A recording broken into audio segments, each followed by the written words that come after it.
Kawczynski. In May of this year, I will have completed 19 years' service as a Conservative Member of Parliament representing my constituency.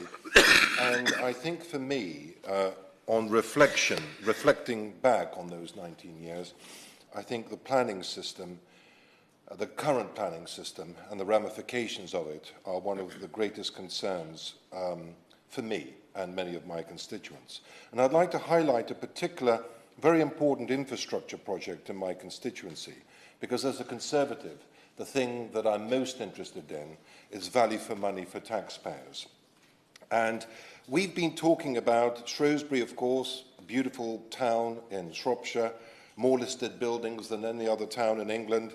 Tourism is extremely important for us. It's our #1 income generator. But it's a very historic town, which was built hundreds of years ago, and it's struggling to cope with the huge increase in house building and people moving into our community. We've been talking about completing the ring road around Shrewsbury for 50 years.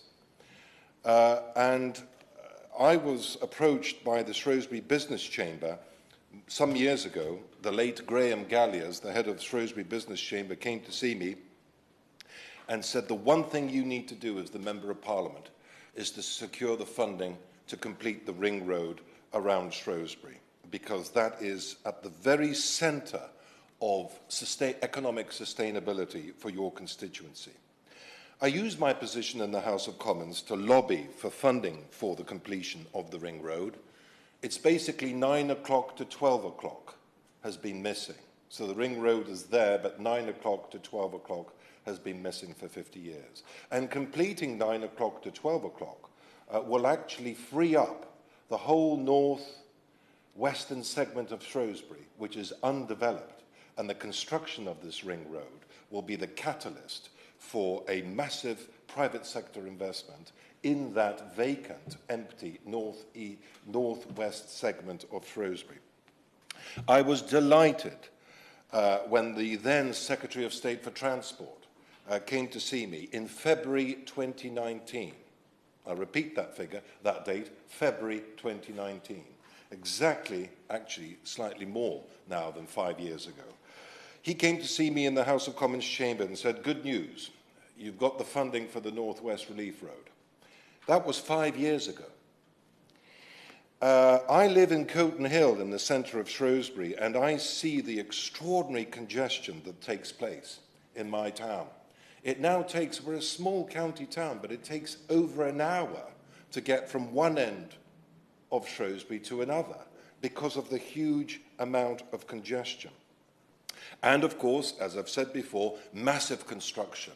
There's a huge flow of young professional couples leaving the Black Country and moving into Shrewsbury. Working practices are changing very rapidly. Why live in Birmingham or Wolverhampton or the Black Country when you can live in beautiful Shropshire and bring your family there and enjoy the countryside? So people are starting to move to rural areas like ours and then commute intermittently towards Birmingham and inner city conurbations. And so this flow of people will only continue as it has been coming into Shrewsbury and Shropshire.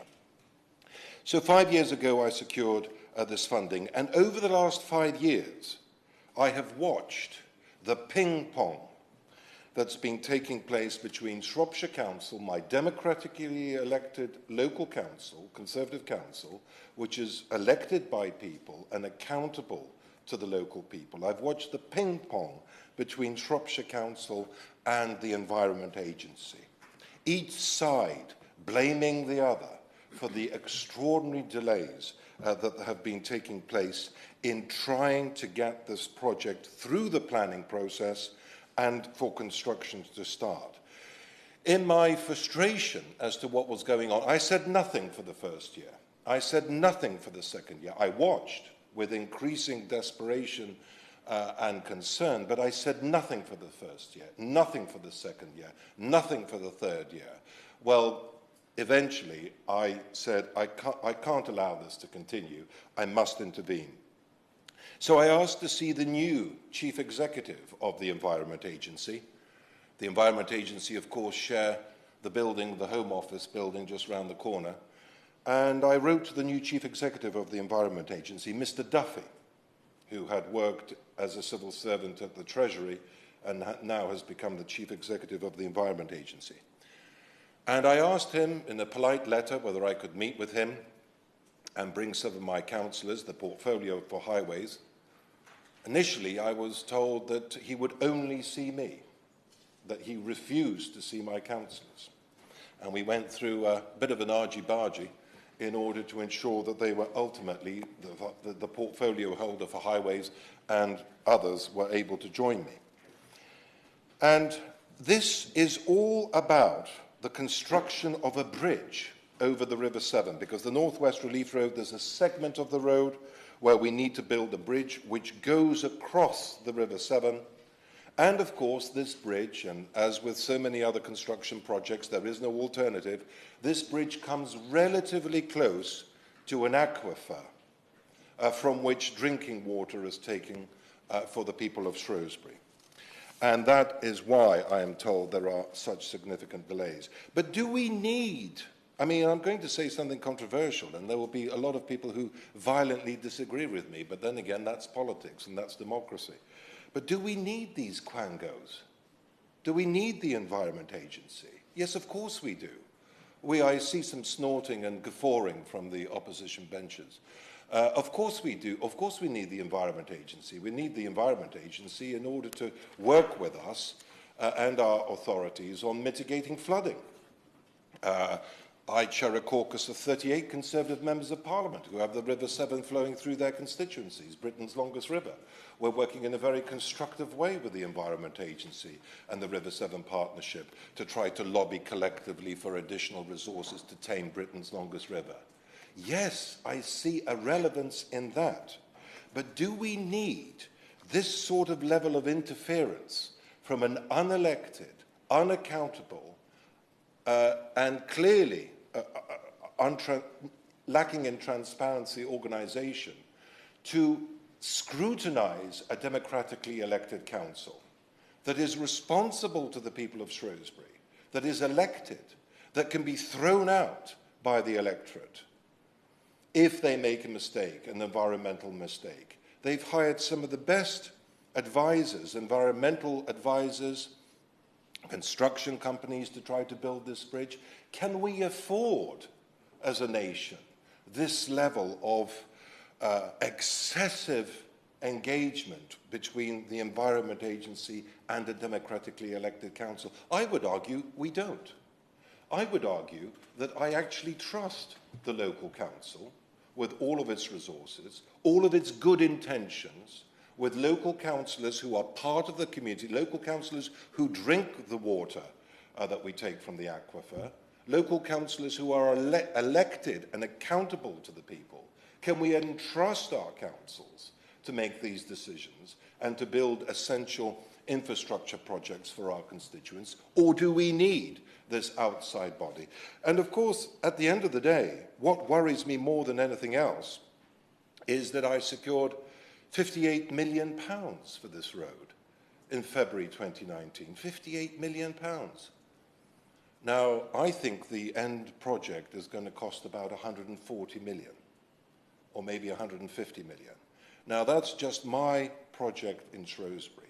I think we're going to be spending an extra £100 million on this project as a result of the massive delays that have taken place. And if this is being replicated across the United Kingdom, which I know it is, and I've spoken to other Conservative MPs who have their own serious concerns about the lack of engagement from the Environment Agency, then we're really starting a process of massive additional costs which are going to be very difficult to meet.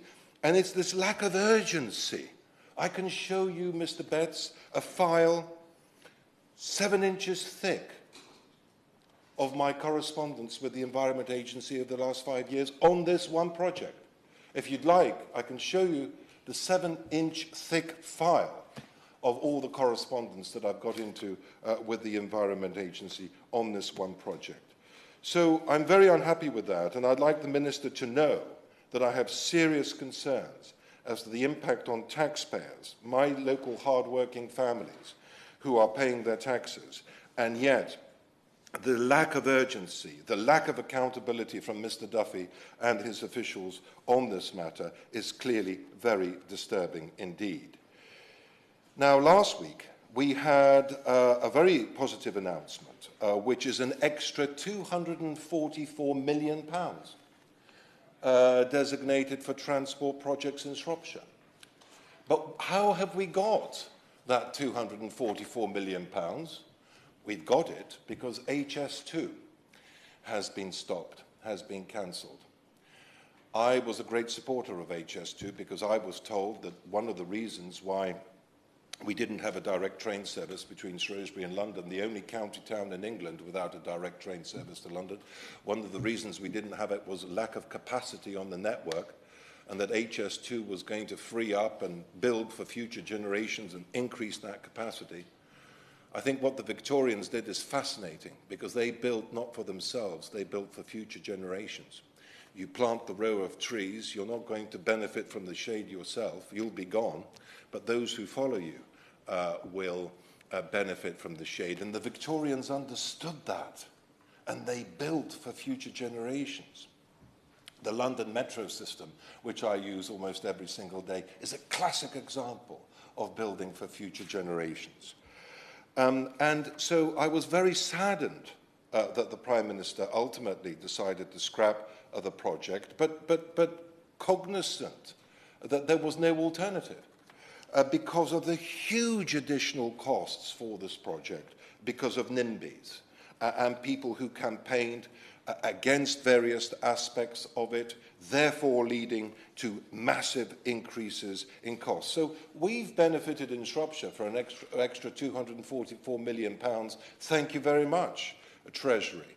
I will be spending that £244 million as quickly and as expeditiously as we can in Shropshire, but we've only got it as a result of the destruction of a major national infrastructure project because of these environmentalists and NIMBYs. I think the pendulum has swung too far away from governments, from councils, from members of parliament, from people who are elected and responsible for delivering major infrastructure projects which are essential for people.